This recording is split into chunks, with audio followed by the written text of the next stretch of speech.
देश में पहली बार राज्यपाल ने सीएम पर मानहानि का केस किया। पश्चिम बंगाल के राज्यपाल सीवी आनंद बोस ने सीएम ममता बनर्जी और टीएमसी के कुछ नेताओं के खिलाफ कलकत्ता हाईकोर्ट में ये केस किया। एक दिन पहले ममता ने कहा था कि महिलाओं ने उनसे शिकायत की है कि वे राजभवन की गतिविधियों की वजह से वहां जाने से डरती हैं। सरकार ने देश भर के सभी एयरपोर्ट्स के स्ट्रक्चर की जांच करने के आदेश दिए। दरअसल बारिश की वजह से इंदिरा गांधी इंटरनेशनल एयरपोर्ट की टर्मिनल 1 पर पिकअप ड्रॉप एरिया की छत और सपोर्टिंग पिलर गिर गया था। इसमें कई कारें दब गईं। कार में बैठे एक कैब ड्राइवर की मौके पर ही मौत हो गई, जबकि 8 लोग घायल हुए थे।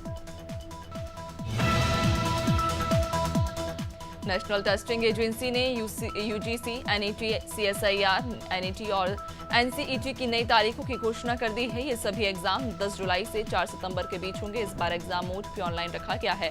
रद्द होने से पहले यूजीसी, एनईटी पेन और पेपर मोड में हुआ था। नई तारीखों के मुताबिक यूजीसी, एनईटी 21 कश्मीर के अनंतनाग जिले में अमरनाथ की पवित्र गुफा में बाबा बर्फानी के दर्शन आज से शुरू हो गए। बालटाल और पहलगाम कैंप से तीर्थयात्रियों का पहला जत्था अमरनाथ गुफा के लिए रवाना हो चुका है। शिवलिंग दर्शन के लिए आज कुल 4603 यात्री चढ़ाई करेंगे। अमरनाथ यात्रा 52 दिन तक चलेगी। ये 19 अगस्त को खत्म होगी। मध्य प्रदेश में आंगनवाड़ियों को निजी प्ले स्कूल की तर्ज पर विकसित किया जाएगा। 1200 करोड़ से आंगनवाड़ी निजी प्ले स्कूलों जैसे बनेंगे। इसके अंतर्गत 11,000 आंगनवाड़ियों को शामिल किया गया है। आंगनवाड़ियों का निर्माण और इनोवेशन किया जाएगा। आंगनवाड़ी केंद्रों में बच्चों की सेहत सुधारने के साथ नर्सरी, KG1, KG2 की पढ़ाई भी होगी। आगरा के लोहा मंडी के बिल्लोचपुरा से पुलिस ने चोर गैंग के एक आरोपी को गिरफ्तार किया। बता दें कि आरोपियों ने इलेक्ट्रॉनिक्स के गोदाम से 10 लाख रुपए की चोरी की थी। आरोपी गोदाम में सामान की डिलीवरी करता था। बहरहाल पुलिस ने एक आरोपी को गिरफ्तार कर 7 लाख रुपए बरामद कर लिए हैं, जबकि अन्य 2 की तलाश जारी है। आजमगढ़ में देवगांव पुलिस और बदमाशों की मुठभेड़ हुई। मुठभेड़ में एक लुटेरा घायल हो गया। साथ ही पुलिस ने आरोपी के अन्य 2 साथियों को गिरफ्तार कर लिया है। बदमाशों के पास से कार, नकदी, मोबाइल और अवैध असलहा के साथ कारतूस बरामद हुआ। अपर पुलिस अधीक्षक ने बताया कि बदमाशों के ऊपर गैंगस्टर और प्रॉपर्टी जब्तीकरण की कार्रवाई की जाएगी। बदायूं में दिन दहाड़े खेत से एक साथ 5 साल के मासूम को अगवा कर लिया। सूचना पर पहुंची पुलिस ने एसओजी टीम के साथ मिलकर 72 घंटे के अंदर मासूम को सकुशल बरामद कर लिया है। साथ ही आरोपी को भी गिरफ्तार कर लिया। आरोपी ने बताया कि वह मासूम बच्चे को अगवा कर उन माता पिता को बेचता था जिनके बच्चे नहीं होते थे, जिससे वह मोटी रकम वसूलता। बटियागढ़ की कनोरा कला गांव में आकाशीय बिजली गिरने से बुजुर्ग की मौत हो गई। बुजुर्ग को स्वास्थ्य केंद्र लाया गया, जहां डॉक्टरों ने मृत घोषित कर दिया। बताया जा रहा कि बुजुर्ग खेत में बने टपरे में था, तभी बारिश के साथ अचानक आकाशीय बिजली गिरी, जिससे बुजुर्ग की मौके पर ही मौत हो गई। वहीं पुलिस ने पंचनामा कर मृत कायम कर दिया है।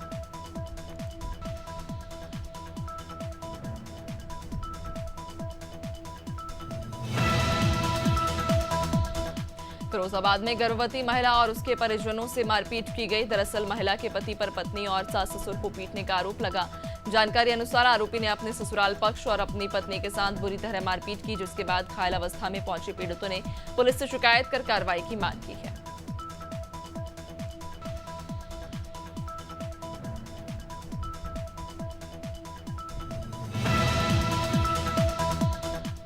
गाजीपुर के करंजा थाना क्षेत्र में अपराधियों के विरुद्ध चलाए जा रहे अभियान के तहत पुलिस को बड़ी सफलता मिली है। पुलिस की संयुक्त टीम ने अंतर्राज्यीय मादक पदार्थ की तस्करी करने वाले गिरोह के एक आरोपी को 310 ग्राम मादक पदार्थ के साथ गिरफ्तार किया। साथ ही आरोपी पर कई धाराओं में मामला दर्ज कर कार्रवाई भी शुरू कर दी है। सिवनी के धनोरा तहसील के अंतर्गत हुए गौ हत्याकांड के सभी आरोपियों को लखनदौन सेंट्रल जेल पहुंचाया गया। कुछ दिन पहले लखनदौन धनोरा के आसपास ग्रामों में गौ हत्याकांड हुआ था, जिसकी कार्रवाई में आरोपियों को सिविल कोर्ट में पेश किया गया, जहां से उन्हें लखनदौन सेंट्रल जेल भेजा गया।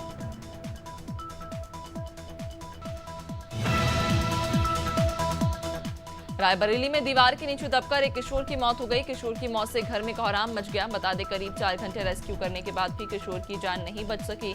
मौके पर पहुंची पुलिस ने शव को कब्जे में लेकर पोस्टमार्टम के लिए भेज दिया है। पूरा मामला बचरावा क्षेत्र के भूपखेड़ा मजरे कुर्री का है।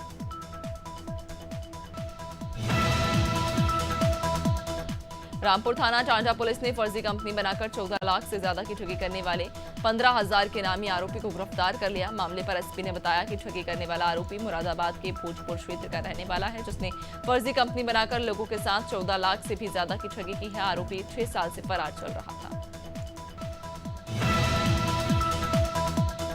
रीवा त्योथर के डीहे गांव में बिजली गिरने से 3 लोगों की मौत हो गई। बता दें 2 लोग मछली पकड़ रहे थे, तभी उनके ऊपर बिजली गिर गई, जिससे उनकी मौत हो गई। तो वहीं एक अन्य व्यक्ति के ऊपर खेत में काम करते वक्त आकाशीय बिजली गिर गई, जिससे उसकी भी मौत हो गई। एक साथ हुई 3 मौत से गांव में मातम का माहौल है।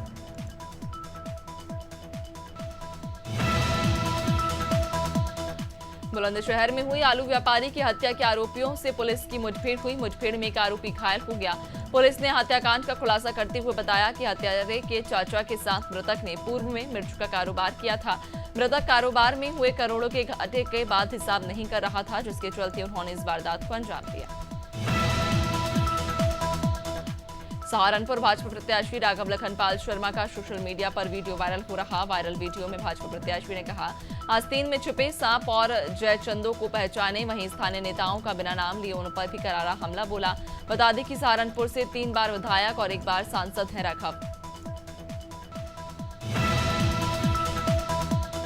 नए कानून को लेकर सरगुजा पुलिस ने 1 दिवसीय सेमिनार का आयोजन किया, जहां नए कानून के बारे में जानकारी दी गई। बता दें कि 1 जुलाई से नए कानून को लागू किया जाएगा। नए कानून में कई संशोधन किए गए हैं। अब पीड़ित को 90 दिनों के अंदर पुलिस के द्वारा संपूर्ण कार्रवाई का विवरण दिया जाएगा। नए कानून में अब EFIR का प्रावधान भी किया गया है।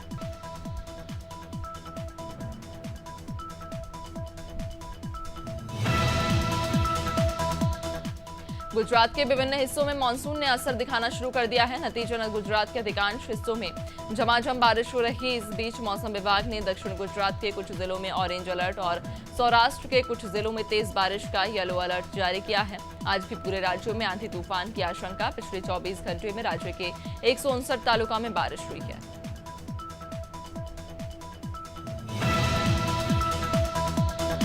केदारनाथ धाम यात्रा लगातार नए कीर्तिमान स्थापित कर रही। इस वर्ष 2024 में बाबा के धाम में उमड़ रहा आस्था का सैलाब ऐतिहासिक है। यात्रा शुरू होने के 51 दिन में ही 10 लाख से ज्यादा श्रद्धालुओं ने बाबा के दर्शन कर लिए, जबकि मानसून के दस्तक देने के बाद भी प्रतिदिन 6000 के करीब भक्त श्री केदारनाथ यात्रा पर पहुंच रहे हैं। केंद्रीय मंत्री बनने के बाद शिवराज सिंह चौहान पहली बार अपने लोकसभा क्षेत्र विदिशा पहुंचे, जहां उन्होंने कार्यकर्ताओं के सम्मान समारोह में भाग लिया। केंद्रीय कृषि मंत्री शिवराज सिंह चौहान और उनकी पत्नी साधना सिंह चौहान ने कार्यकर्ताओं के साथ बैठकर खाना भी खाया और उनके साथ में सार्थक वार्तालाप भी स्थापित किया।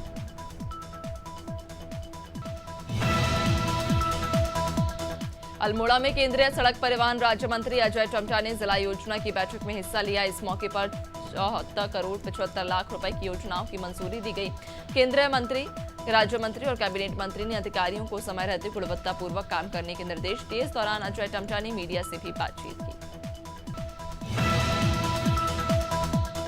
भिलाई में हुए गोलीकांड को लेकर 4 दिनों से पुलिस आरोपियों के खिलाफ सख्त कार्रवाई कर रही, लेकिन अभी भी गोलीकांड का मुख्य आरोपी फरार है। पुलिस ने बताया कि आरोपी के घर पर बुलडोजर चलाया। तलाशी के दौरान आरोपी की मां के कब्जे से गोली, कारतूस समेत अन्य सामग्री जब्त की। पुलिस ने मां, बहनोई समेत एक अन्य आरोपी को गिरफ्तार भी किया। छत्तीसगढ़ के बीजापुर में नक्सली दंपति के साथ 12 माओवादियों ने आत्मसमर्पण कर दिया। माओवादी संगठन में दाम्पत्य जीवन वंचित रहने और माओवादियों की जीवन शैली और विचारधारा से क्षुब्ध होकर 2024 में अब तक 123 माओवादियों ने आत्मसमर्पण कर दिया। वहीं 273 माओवादियों को गिरफ्तार किया जा चुका है। देहरादून में नियुक्ति पत्र वितरण समारोह का आयोजन किया गया, जिसमें मुख्यमंत्री पुष्कर सिंह धामी ने 170 अभ्यर्थियों को नियुक्ति पत्र बांटे। सीएम ने कहा कि वो सभी अभ्यर्थियों को शुभकामना देते हुए आशा करते हैं कि अभ्यर्थियों को जिस भी क्षेत्र में सेवा करने का अवसर मिल रहा है, वे कर्तव्य निष्ठा और समर्पण भाव से जनसेवा करेंगे। यूपी के फतेहपुर में डबल मर्डर से सनसनी फैल गई। दरअसल रूसी गांव में मां और बेटे की हत्या कर दी गई। सूचना पर पहुंची पुलिस ने शवों को पोस्टमार्टम के लिए भेज दिया है। बता दें कि महिला और उसके बेटे के शरीर पर चोट के काफी निशान मिले, जिसके आधार पर पुलिस हत्या के पहले मारपीट होने की आशंका जता रही है। बहरहाल मामले की जांच जारी है। गरियाबंद के देवभोग में स्वास्थ्य अमले ने भाजयुमो जिलाध्यक्ष पर दुर्व्यवहार का आरोप लगाकर सभी स्वास्थ्य सेवाएं ठप कर दी। आईपीडी में भर्ती मरीजों को भी बाहर निकाल दिया। दरअसल भाजयुमो जिलाध्यक्ष परिजन को लेकर इलाज कराने देवभोग अस्पताल पहुंचे थे, जहां उन्होंने डॉक्टर से ईसीजी कराने की मांग रख दी। इसी को लेकर दोनों में विवाद हो गया। उत्तराखंड में बदलते मौसम की मॉनिटरिंग के लिए राज्य के अलग अलग क्षेत्रों में डॉलर रडार लगाए गए हैं। दरअसल मौसम विभाग ने 30 जून से 30 जुलाई तक भारी बारिश की संभावना जताई है। आपदा प्रबंधन सचिव ने बताया कि प्रदेश के 3 स्थानों पर डॉपलर रडार लगाए गए हैं। एक डॉपलर रडार करीब 100 किलोमीटर के एरिया में वेदर पैटर्न। संभल से एक दिल दहला देने वाला मामला सामने आया, जहां 2 सप्ताह पूर्व गोली लगने से एक महिला की मृत्यु के मामले में पुलिस ने पर्दाफाश किया है। पुलिस ने आरोपियों को जेल भेज दिया। दरअसल महिला के देवर और जेठ ने ही बच्चा नहीं होने पर महिला की गोली मारकर हत्या कर दी थी और षड्यंत्र रचते हुए गांव में रंजिश रखने वाले 5 लोगों को फंसाने का प्रयास किया था।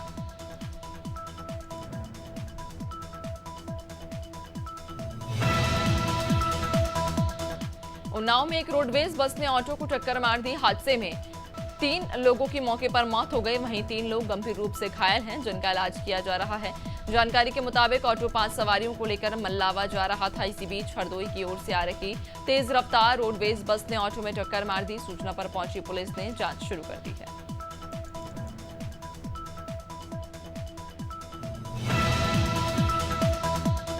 उन्नाव के मदरसा वारसी इस्लामिक स्कूल में तालीम लेने वाले 125 बच्चों ने शहर में 20,000 पौधे लगाने का लक्ष्य लिया। बच्चों ने मौलाना और स्थानीय पुलिस कर्मियों के साथ मिलकर मदरसे से पौधे लगाए, साथ ही लोगों को वृक्षारोपण के लिए जागरूक किया। वहीं मदरसे के मौलाना गुलाम फरीदी ने कहा कि पौधारोपण करने की सिर्फ सरकार की नहीं, हम सबकी भी जिम्मेदारी है। हरिद्वार के शातर में दलित लड़की के साथ हुए सामूहिक दुष्कर्म के बाद हत्या का मामला अब राजनीतिक तूल पकड़ने लगा। उत्तराखंड के पूर्व मुख्यमंत्री हरीश रावत ने पीड़ित परिजनों से मुलाकात कर कहा कि अपराधियों को बचाने की कोशिश की जा रही है और न ही राज्य सरकार की ओर से पीड़ित परिवार से मिलने कोई आया। उन्होंने मामले पर कठोर कार्रवाई की मांग की। चंपावत में मानेश्वर महादेव मंदिर के बाबा रमनपुरी को पुलिस ने रंगे हाथों स्मैक के साथ पकड़ा। पुलिस ने बलाई मार्ग से 2 अलग अलग वाहनों को आता देख चेकिंग की। इस दौरान एक आरोपी से 4.54 ग्राम और मानेश्वर मंदिर के बाबा रमनपुरी के पास से 3.49 ग्राम स्मैक बरामद की। पूछताछ में दोनों ने बताया कि ये स्मैक बेमितरा के गांव सुदूर हरा में ग्रामीणों को मूलभूत सुविधाओं का लाभ नहीं मिल पा रहा है। गांव की एकमात्र सड़क की हालत खस्ता हो चुकी है, लेकिन जिम्मेदार इस ओर ध्यान नहीं दे रहे। गांव की सकरी नदी पर 1 साल पहले पुल का निर्माण कार्य शुरू किया गया था। निर्माण के दौरान ठेकेदार ने गांव की सड़क को क्षतिग्रस्त कर दिया था, लेकिन अभी तक सड़क की।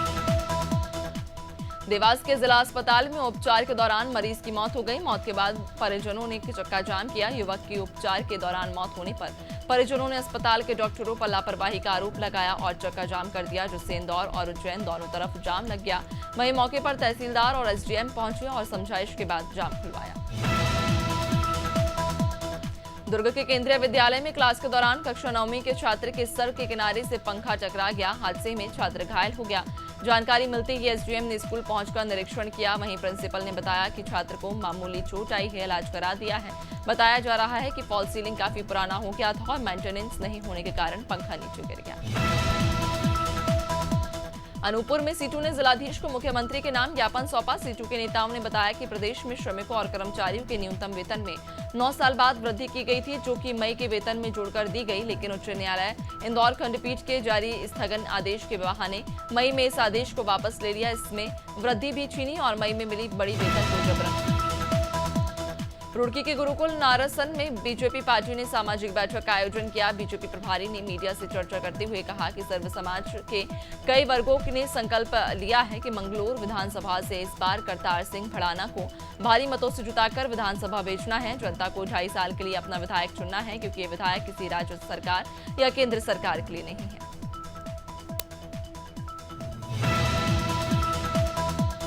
सूरजपुर में स्कूल खुलने के साथ ही शाला प्रवेश उत्सव मनाया जा रहा, लेकिन कई गांव के दर्जनों स्कूल के छात्र, शिक्षक और अभिभावक हाथी की दहशत में स्कूल संचालित करने को मजबूर हैं। प्रतापपुर वन परिक्षेत्र में हाथियों का मूवमेंट देखा जा रहा। इन क्षेत्रों के बगड़ा कोटिया के दर्जनों स्कूल कैंपस में न ही बाउंड्री वॉल है और न ही फेंसिंग है। प्रशासन भी स्कूल सुरक्षा को लेकर कोई ठोस कदम नहीं उठा रहा।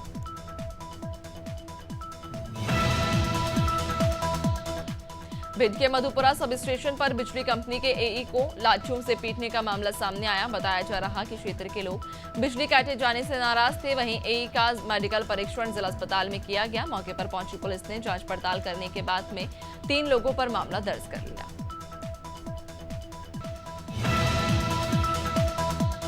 कन्नौज में मनचलों से परेशान होकर 14 वर्षीय नाबालिग ने फांसी लगाकर आत्महत्या कर ली।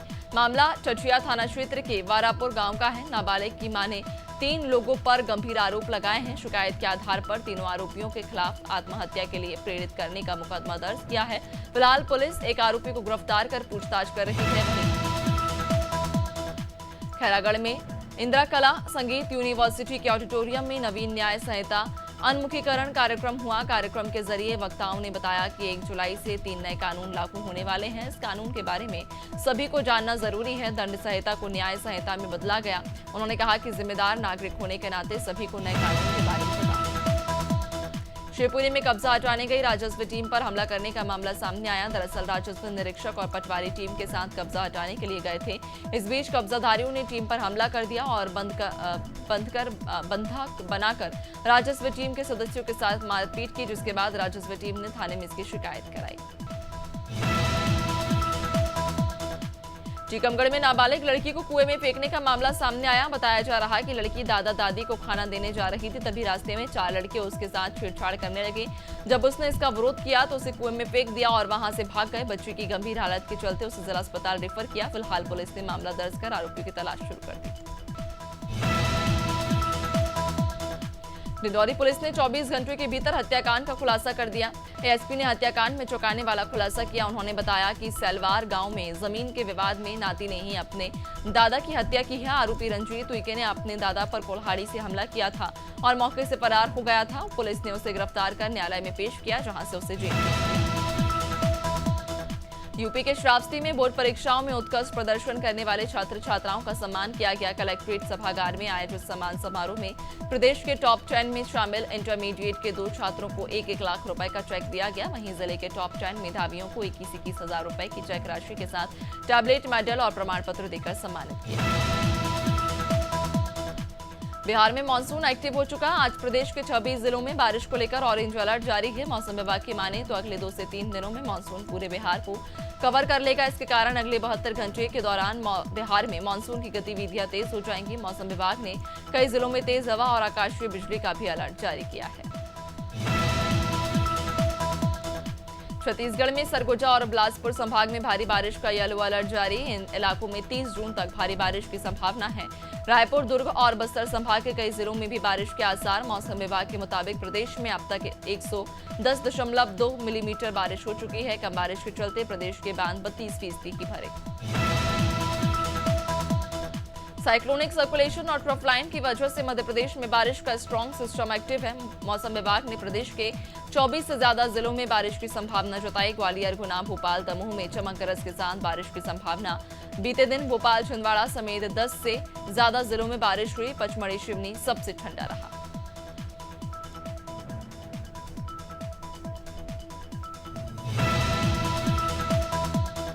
उत्तराखंड में मानसून दस्तक दे चुका है। मानसून के आने से लोगों को गर्मी से राहत मिली, तो वहीं अब कुछ ही दिनों में देहरादून के कई क्षेत्रों में जलभराव की समस्या सामने आने लगेगी। साथ ही मौसमी बीमारियां भी फैलेंगी, जिसको लेकर नगर निगम ने नदी नालियों की सफाई, पेस्टिसाइड और फॉगिंग कर रहा है। तो वहीं निगम ने आपदा कंट्रोल रूम को भी निगम परिसर में स्थापित कर दिया है।